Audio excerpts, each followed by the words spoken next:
Talofa, Bula, and welcome to a new year on the Pacific Way. As you might have noticed, we have a new look. Not only that, our friend YG now works for the Pacific community. Now, YG, that doesn't mean you've changed jobs, have you? No, Lenora. It's only the name that has changed from the South Pacific Commission to Pacific Community. And to friends in the Pacific, we had a big ceremony here at our premises in Nambour on the 6th of February, which used to be SPC Day, which will now become the Pacific Community Day, in which the Honourable Minister for Foreign Affairs, Honourable Merenando Vunipomo, unveiled the big signboard with the new name, Pacific Community. It was a big day for us here. We presented him with a tambua to say, "Sir, here's your new baby, Christian, the new baby." And it was nice when he unveiled, the big tupper covering the sign, and with the help of the ladies here in Nambour. And when it came out, it was really something for us to look at and to accept that this is our name. Our new name. Now and forever. It was witnessed by the members of the diplomatic corps, government representatives, non-governmental organizations. It was really good. So I still have my job. I'm still... That's good to know. Yeah, okay, thank you.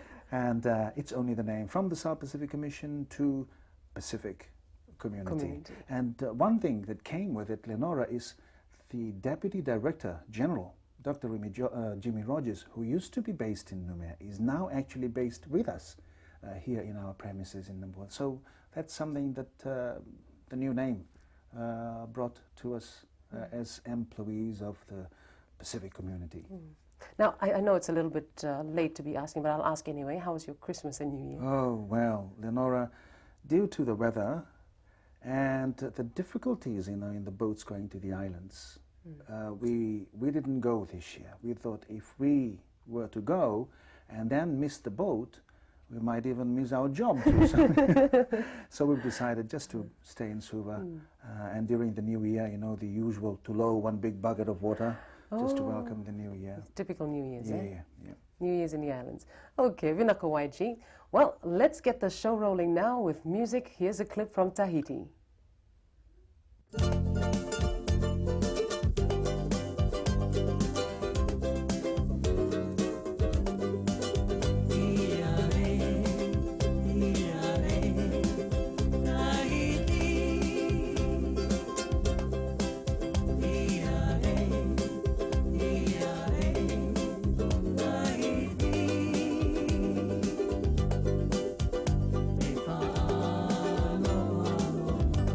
Dimapura tu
Music there from the Whānau Band.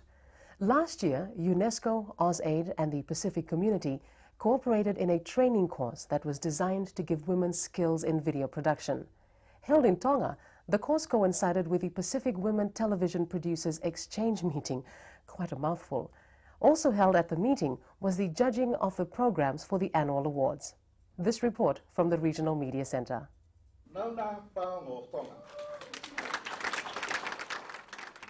A total of 6 awards were presented at this year's meeting, covering the technical and creative areas of camera, sound, editing, writing and music. Upon this rock by Jean Matenga, Cook Islands. Jean Matenga of the Cook Islands picked up the award for Best Documentary. Her program, Upon This Rock, traces the history of the first church built in the Cook Islands. The missionaries had definitely succeeded in altering their lives. So that those ways and beliefs would not be forgotten, they erected a monument that would become their constant reminder. The meeting was followed by a 2-week workshop on documentary production, funded by AusAid and UNESCO, with support from the Pacific Community. The project has been running for 5 years, and this meeting is the last in the current round of funding available. UNESCO will review the project this year, and if the outcome is favourable, a new phase could begin.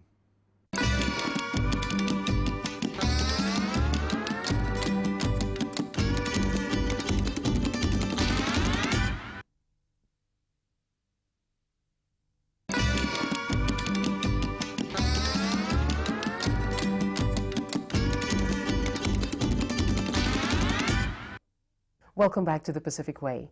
The award for the best documentary went to Jean Maitenga of the Cook Islands for her documentary titled Upon This Rock. Here's Jean's film.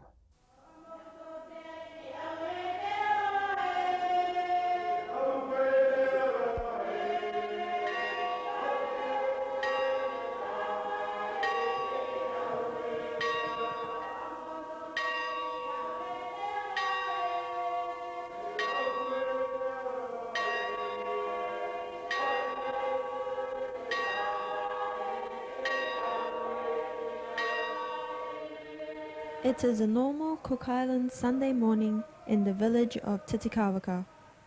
Like their ancestors before them, most of the villagers put on their best outfit to attend church. The missionaries had definitely succeeded in altering their lives. So that those ways and beliefs would not be forgotten, they erected a monument that would become their constant reminder.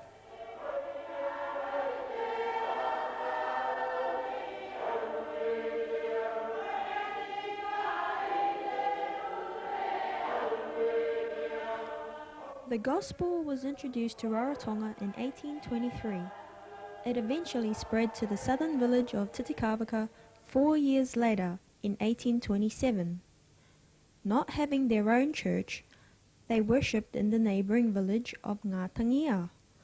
With no proper road connecting the two villages, these new Christians would set out the day beforehand and journey 4 kilometres by foot, then camp overnight before attending the dawn service.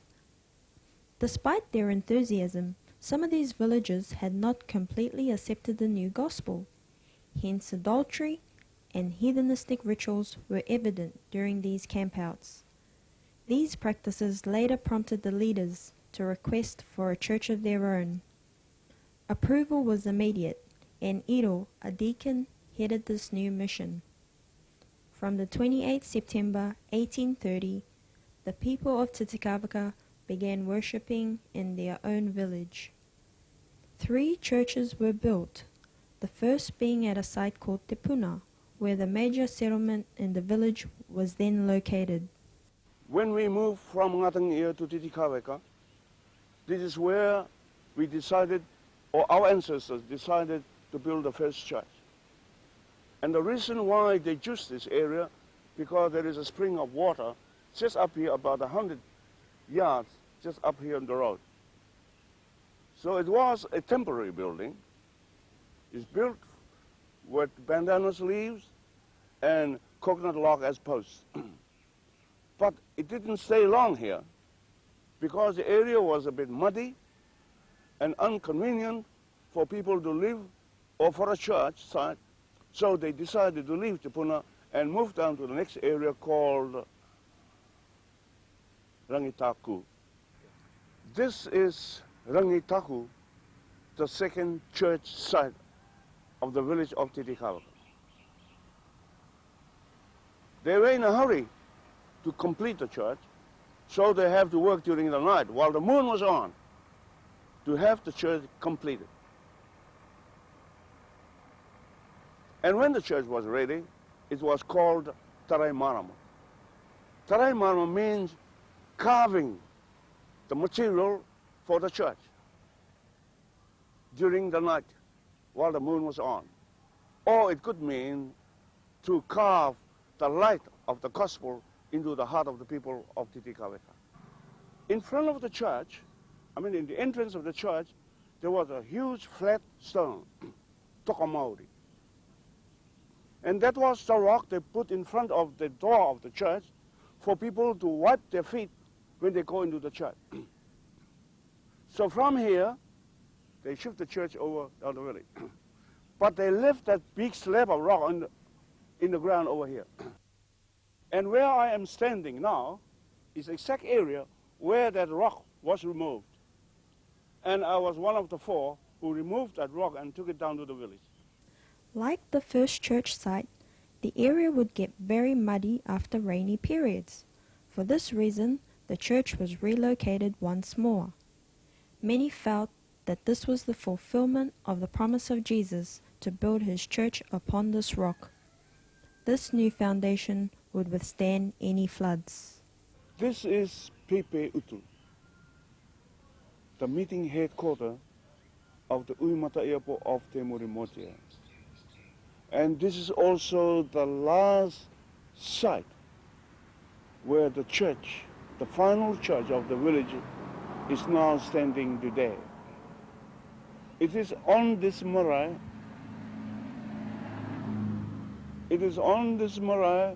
that any decision for any project, for any work which needs community participation, it is on this marae that the matter has been settled and confirmed. This is a very sacred marae, and it's been respected by the people of the village when there is a meeting here. Anytime there is a meeting, people have to go around the back road or around the beach if they want to cross over to the other side of the village. Today, this tree, which marked a very sacred spot, is little more than a play area for the village children. The stone seats of the chiefs that used to rest beneath it have long since been removed. The idea of building a concrete wall church comes from a European who was at that time living in the village of Titikaveka. He is a sugarcane planter, and the name is Mr. Cunningham. When Mr. Cunningham was approached by the Mataiapos, it was him that decided that we can have concrete walls and we can use the flat layer of coral along the beach in Titikaveka for the blocks. Now the blocks for the church are being cut from this layer of coral you can see along the beach. And after they have been cut into various sizes, they are transported to the site. either by raft for bigger blocks or canoes, but the smaller blocks, they were handed by man to man until they reached the site of the church. And according to one story, there was never a time that more than 2 blocks had been laid idle on the ground at the site. Because as the block cutters were doing their part and transporting the blocks to the church, the people are also putting the blocks onto the wall of the church. This formation of flat coral stretches some 1.5 kilometers along the Titicaca beach. It took 2 months to cut enough blocks for the church using local tools made from volcanic rock. A huge lime pit had to be constructed to melt limestone that was mixed with sand for the mortar that cemented the blocks together. The walls of the church were built with equal length to signify that no matter where you sit in the church, you are equal. According to Mr. Cunningham's plan, there were only 6 pillars to be put into the inside the church. But the chiefs refused. They said, must be 8, because there are 8 chiefs in the village and 1 post to represent a chief. So to please the chiefs, Cunningham sent workers up the hill to look for 2 forked posts. And these are the 2 posts you can see in the middle of the church today. Now this is the Titicaca sports field next to the Kent Hall. It was a swamp area before, but a very important area. It was here that people of Titicaca in good old days bring all the timbers for their building and soak in the mud. And they also did the same thing with the timbers from the church. This process served to prolong the life of the timber as well as become a repellent to wood-boring insects. These pillars, beams and rafters in the church today bear testimony to the effectiveness of that treatment, for they are the original pieces. The original church roof had 3 gables, which is still visible today. This method of construction simplified the attachment of thatched pandanus leaves, which was the material used. According to sources, all the pandanus leaves on the island were used to make the roof, and it was weaved so finely that it was 30 years before it needed to be replaced. Some years before the church was built, there was a huge, tall ironwood tree on the beach at Kauare. And nearly every day, a beautiful maiden from one of the chiefs of Kauare used to play on the swing tied onto the ironwood tree. Every day she goes there. And the sons of the Matayapos help to push her so that he can reach a certain height. There was a certain time when the girl's boyfriend was sailing along the reef, outside the reef, in Kauare. And the girl wanted to see her boyfriend clearly from the top of the tree. So to enable her to do that, he has to reach a certain height. So by encouraging the young man to push the swing up and up, she managed to see her boyfriend sailing outside the reef along the ocean at Kauare. Eventually, the young men discovered what she was doing and were so jealous that they chopped the tree down.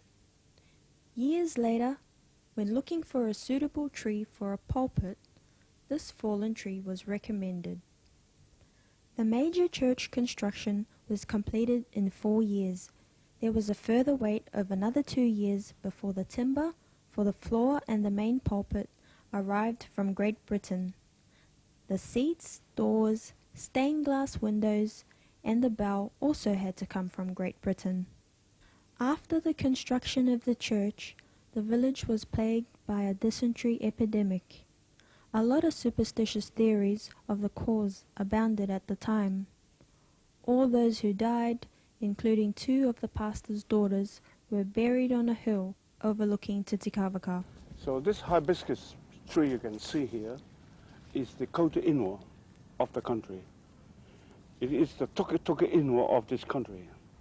So nearly everywhere where there is an old cemetery or a marae, you will always find the Kota Inua growing there.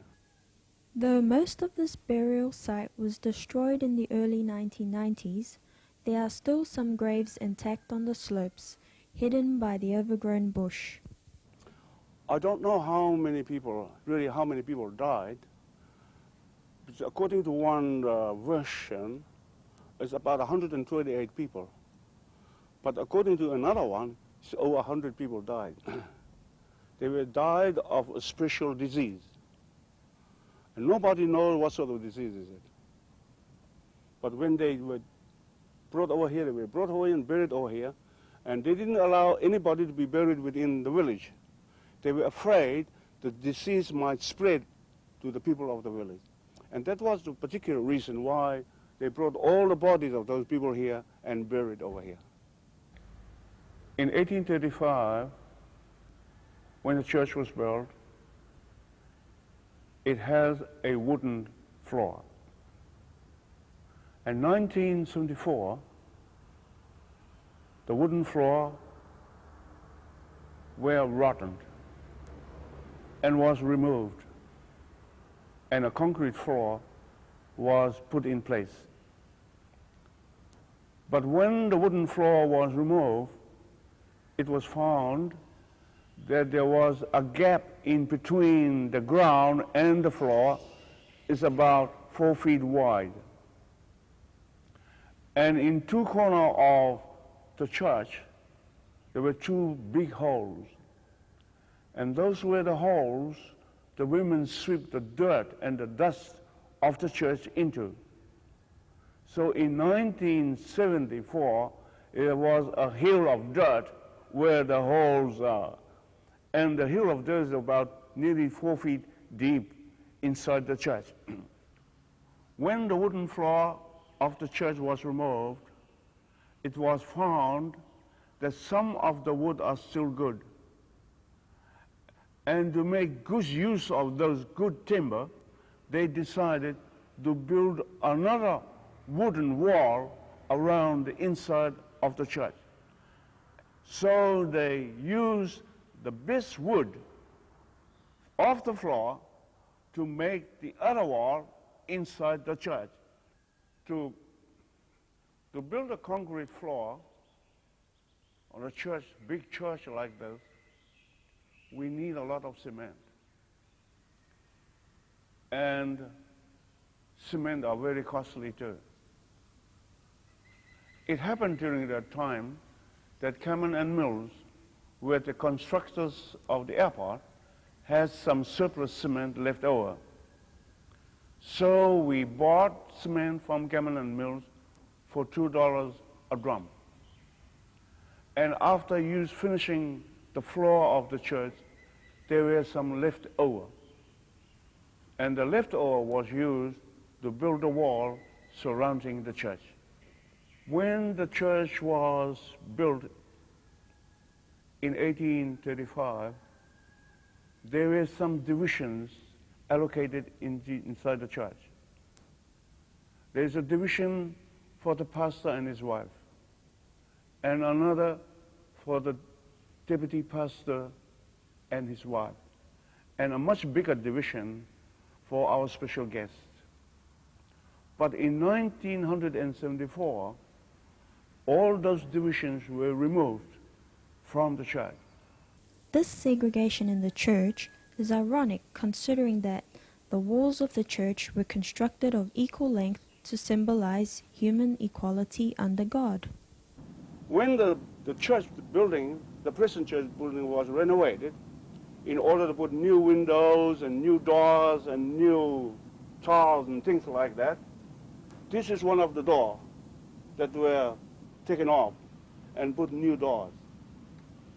There were 6 doors altogether, and this is one of the 6 doors, but what happened to the 5 doors, I don't know. So every time when I look at this door, I was always proud, because this same door is the same door where my grandfather sits in the church. And every time the pastor said, "Let us pray," he stood up and he closed the door. And this is the same door. That is why I choose this door, because this is the door that my grandfather, when he was a deacon in the church, opened and closed the door when the pastor called for a prayer. This practice of opening and closing the church doors during prayer was to prevent curious, unconverted villagers from interrupting the services. This practice began in 1841 and was abolished in 1972. There are graves around the church because the missionaries had told the villagers that the churchyard was very sacred, and those buried here would go straight to the Holy Land. Due to limited space in the churchyard, church burials were restricted only to chiefs, pastors, and deacons. This headstone is made of pumice stone. I think this is the only headstone in the whole of the Cook Islands made from pumice headstone. Very important. People in the village used to come here and sharpen their knives. And there was one time when the headstone fell off. And the pastor was so mad, he came over and put cement around it so that people cannot be used again. Today, the Titicaca Cook Islands Christian Church maintains a strong presence and influence in the daily life of the village. In a rapidly changing and divisive society, the church leaders are endeavoring to blend tradition with the contemporary necessities that will keep the old and the young people in the village true to the vision brought to us by the missionaries.